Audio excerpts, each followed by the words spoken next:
Assalamualaikum warahmatullahi wabarakatuh. Murid-murid tahun 5 SK Temiang.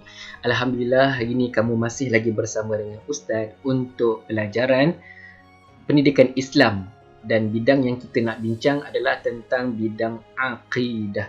Okey, akidah apa dia? Akidah adalah kepercayaan. Kita sebagai orang Islam ada perkara dalam Islam yang kita mesti percaya. Akidah. Okey, antara akidah yang kita nak bincang ialah tentang hari akhirat. Tentang hari akhirat. Maksudnya ialah dalam Islam kita diberitahu oleh Allah dan disampaikan melalui Nabi Muhammad cerita tentang suatu hari nanti akan berlaku hari akhirat. Apa yang dimaksud hari akhirat kita dah bincang dengan panjang hari itu pun pada muka surat yang ke-80. Harap-harapnya kamu sentiasa tengok video Ustaz supaya pembelajaran kamu lebih teratur, lebih kamu faham apa yang kita nak belajar. Okey, dalam muka surat 80 ni tajuk dia ialah beriman dengan hari akhirat. Apa maksud beriman? Beriman tu percaya. Percaya dengan hari akhirat. Hari akhirat tu apa dia? Hari akhir dunia. Bukan dunia je, hari akhir untuk alam. Maksudnya lah habislah alam ni. Habislah bumi ni bila dah sampai hari akhir tu. Okey, muka surat seterusnya adalah bincang tentang apa yang dimaksudkan dengan hari akhirat. Kita dah bincangkan pun. Mana buktinya tentang hari akhirat ni? Ni buktinya, dalil. Dalil maksudnya adalah bukti. Bukti daripada Al-Quran sendiri. Allah cerita tentang akan berlakunya hari akhirat, iaitu hari kiamat. Okey, kemudian hukum. Hukum percaya tentang hari akhirat ni apa hukumnya? Mestilah wajib. Mesti wajib percaya sebab ini Allah yang sebut di dalam Al-Quran. Okey, kemudian di sini pula tentang keimanan. Sejauh mana kita mesti percaya? Ya, kita mesti percaya sebab kita tengok je dengan gempa bumi, dengan bencana alam, dengan tanah runtuh, dengan tsunami-nya, macam-macam jenis bencana alam yang Allah dapat buat dengan senang sahaja. Bencana alam tu Allah dapat buat dengan senang je, apatah lagi Allah nak hancurkan alam ni lagi senang. Cuma kita saja nak percaya ke tak percaya.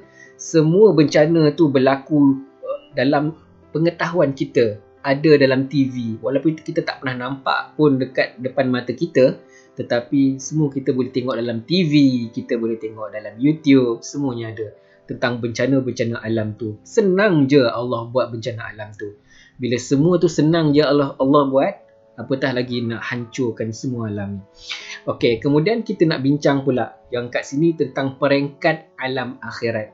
Apa peringkat-peringkat yang ada tentang alam akhirat ni? Sekarang ni kita berada di alam dunia. Kehidupan kita ni dipanggil alam dunia. Suatu hari nanti bila semua dah dimatikan ataupun kita mati nanti, kita akan dibangkitkan. Kita akan sampai kepada satu alam yang lain, nama dia alam akhirat. Okey, cuba tengok susunan dia ni.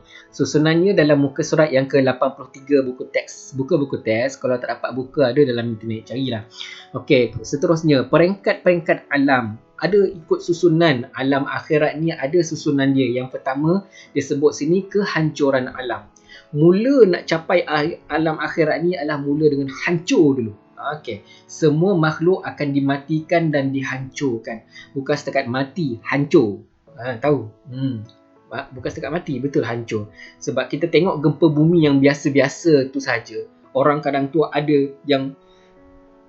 yang terputus tangan, badan dia dah hancur habis, dihentam oleh batu-batu yang besar disebab gempa bumi tu kan. Okey, itu baru gempa bumi yang kecil macam Ustaz sebut sebelum ni. Ini pula goncangan seluruh alam. Bukan bumi je yang bergoncang. Goncangan seluruh alam menyebabkan tak ada makhluk yang dapat hidup. Akan mati dan hancur. Pertama, mati dan hancur. Okey, kemudian yang kedua, peristiwa kebangkitan.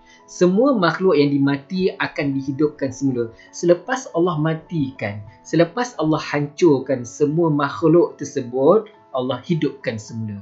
Okey, bila dah mati, seterusnya hidupkan semula. Ingat, ada kehidupan selepas kematian. Okey, yang ketiga, perhimpunan di padang mahsyar. Lepas semua dihidupkan, Allah kumpulkan semua di satu padang yang cukup luas. Nama dia adalah Padang Mahsyar. Semua makhluk dihimpunkan untuk menerima pengadilan Allah Subhanahu Wa Taala yang Maha Adil. Semua Allah hidupkan balik. Yang Allah dah matikan, hancurkan tadi, Allah bangkitkan balik. Masuk bangkit tu Allah hidupkan balik. Kemudian lepas hidup, duduk kat Padang Mahsyar. Kenapa duduk kat Padang Mahsyar? Sebab Allah nak adili, Allah nak nilai, nak timbang, nak hitung amalan orang tu. Banyak mana baik, banyak mana yang tak baiknya. Okey, pengadilan daripada Allah. Okey, yang nombor 4, perhitungan amalan. Setiap manusia akan dihitung amalannya ketika di dunia. Okey, dah duduk kat Padang Mahsyar tadi, dihitung amalan. Apa maksud dihitung kat sini? Dinilai amalan, ditengok balik amalan kita kat dunia. Amalan baik ditengok, amalan jahat ditengok. Semua apa yang kita buat kat dunia, iaitu apa yang kita buat masa hidup. Okey, seterusnya, syurga dan neraka. Balasan syurga kepada mereka yang beramal soleh dan azab neraka bagi yang melakukan kejahatan di dunia. Okey, lepas dinilai, lepas ditengok amalan kita, ditimbang mana berat, mana amalan baik ke, amalan yang buruk ke, Allah pun last kali tentukan sama ada nak pergi ke syurga ataupun sama ada nak pergi ke neraka. Orang yang baik amalan, banyak buat melakukan amalan kebaikan dan jelas sangat masa penilaian tu banyak sangat amalan baik dia, dapatlah dia masuk ke syurga. Tetapi sekiranya banyak melakukan amalan yang jahat, dia akan masuk dalam neraka dan dapat azab. Masuk syurga dan dapat segala rezeki-rezeki dan nikmat dalam syurga, masuk dalam neraka dapat azab. Bukan sekat masuk je, memang didera, memang diseksa seteruk-teruknya di neraka. Okey, boleh? Sampai situ muka surat 83. Kemudian seterusnya masuk pula muka surat 84. Apa yang nak dibincang dalam muka surat 84 ialah tentang nama-nama lain bagi hari akhirat. Kita sebut nama perkataan hari akhirat. Memang ada disebut dalam Al-Quran perkataan hari akhirat ni. Perkataan hari bahasa Melayu, bahasa Arab ialah yaumu akhirah. Hari akhirat, dalam bahasa Arab dia yaumu akhirah, hari akhirat. Mana perkataan yaumu akhirah tu? Ada dalam Al-Quran kat atas tadi. Dalam muka surat sebelum-sebelum tadi ada disebut tentang perkataan yaumul akhirah, hari akhirat. Tapi dalam Al-Quran bukan nama itu sahaja yang Allah sebut, ada nama-nama lain. Okey, yang lain contohnya yaumul qiyamah, bererti hari kebangkitan. Hari qiyamah, hari kiamat yang selalu kita sebut tu, masuk kiamat adalah kebangkitan. Yaumuddin, hari pembalasan. Yaumuddin, hari pembalasan.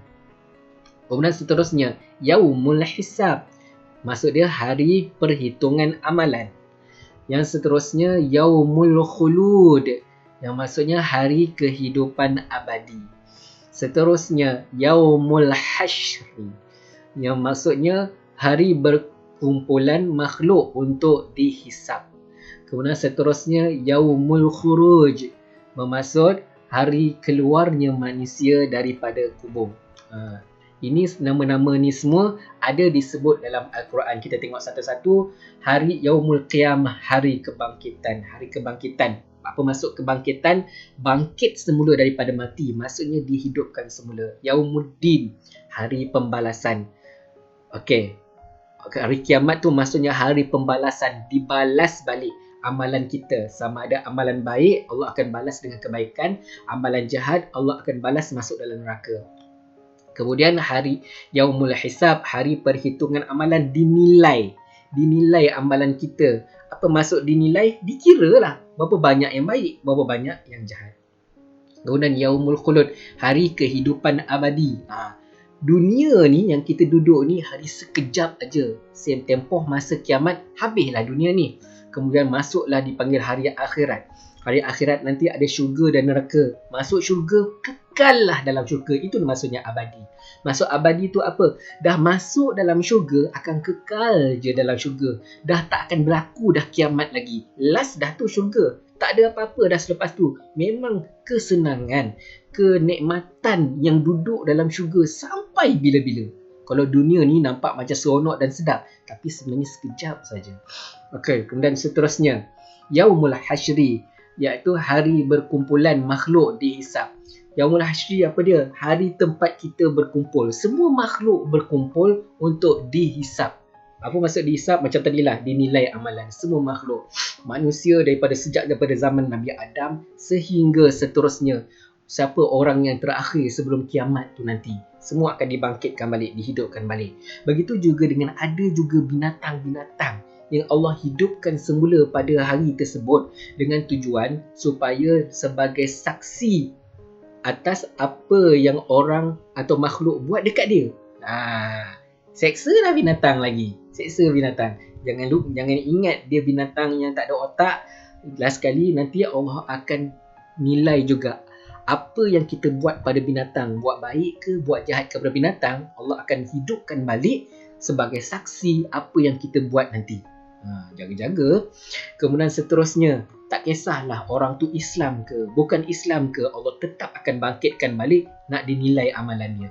Kemudian seterusnya, Yaumul Khuruj, hari keluarnya manusia daripada kubur. Macam sebut tadi kan, semua orang mati awal sebelum kiamat tu, orang dah mati dah tu kan. Okey, pada hari tersebut dia tak akan dimatikan lagi dah sebab dia dah mati. Tetapi dah semua mati termasuk dia. Kemudian dia akan dihidupkan balik bersama dengan orang yang baru dimatikan tadi. Itu maksudnya hari orang yang dah mati yang dulu-dulu nanti dibangkitkan balik, dikeluarkan semula, iaitu dihidupkan semula untuk duduk kat padang mahsyar. Okey, habis muka surat 84.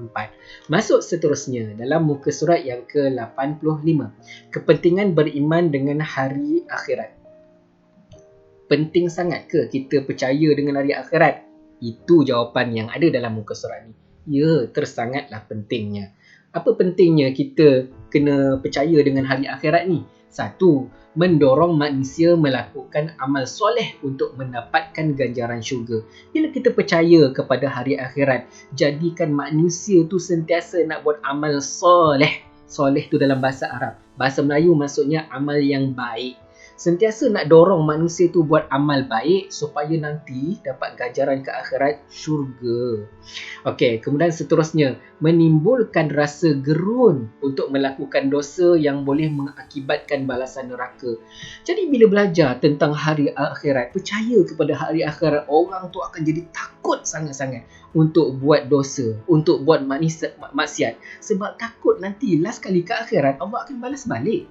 Allah akan balas semula, dia akan masuk dalam neraka. Kemudian seterusnya, menjadikan kita berhati-hati pada setiap percakapan dan perbuatan. Percaya pada hari akhirat, jadikan kita manusia ni nak bercakap tu hati-hati je. Sebelum cakap tu berfikir dulu, sama ada kita cakap tu benda yang baik ke, atau cakap benda yang tidak baik yang boleh mendatangkan dosa. Last sekali dapatlah balasan ke akhirat nanti, kat syurga ke kat neraka. Okey, cakap tu jadi hati-hati. Okey, kemudian seterusnya, meninggalkan perbuatan yang sia-sia dan yang merugikan. Bila percaya kepada hari akhirat, orang tu akan jadi tinggalkan perbuatan yang sia-sia dan yang merugikan. Banyak perbuatan yang sia-sia. Apa maksud perbuatan yang sia-sia? Kita buat sesuatu perbuatan tersebut, nak kata dapat baik?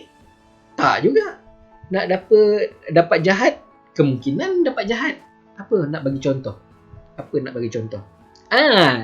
Duduk termenung. Duduk saja-saja, duduk lama-lama kan. Lepas tu termenung berkhayal, aku jadi kaya, kemudian aku boleh beli kereta besar. Kan, berkhayal. Itu termasuk salah satu perbuatan sia-sia. Dapat tak manfaat daripada berkhayal tu? Tak dapat langsung pun. Tu merugikan aja. Daripada dia berkhayal, dia balik, dia bangun, bergerak, buat sesuatu yang bermanfaat. Okey, kemudian seterusnya, melazimkan istighfar dan selalu bertaubat. Betul. Bila kita terfikir tentang hari akhirat kan, mulut ni sebutlah Astaghfirullah. Tak tahu nak sebut astaghfirullah pun, sebutlah, ya Allah, ya Tuhanku, aku minta ampun kepadamu, ya Allah. Ya Allah, ampunkan aku, ya Allah. Ampunkanlah aku, ya Allah. Itu dikira sebagai minta taubat kepada Allah. Tak semestinya kita nak duduk dekat atas tikar nak minta maaf kepada Allah. Tak. Bila masa je, bila contoh kita berjalan kan, terfikir, tadi ada tersepak kucing. Astaghfirullahalazim. Ya Allah, ya Tuhanku, tak sengaja, tak teringat, ya Allah. Ya Allah, tak ingat benda tu adalah dosa, ya Allah. Ya Allah, ampunkan dosaku, ya Allah. Astagfirullah. Buat macam tu. Jangan tunggu nak duduk di atas sejadah baru nak buat. Tak. sepanjang masa boleh beristighfar. Apa maksud istighfar? Memohon ampun kepada Allah. Itu maksudnya istighfar. Okey, boleh. Dan moga-moga kejap. Okey. Nabi Muhammad dalam sehari paling kurang dia akan memohon ampun kepada Allah sebanyak 70 kali. Paling kurang dia akan buat. Itu Nabi Muhammad. Yang Allah kata dia tu adalah maksum. Dia tu adalah manusia yang langsung tidak ada dosa.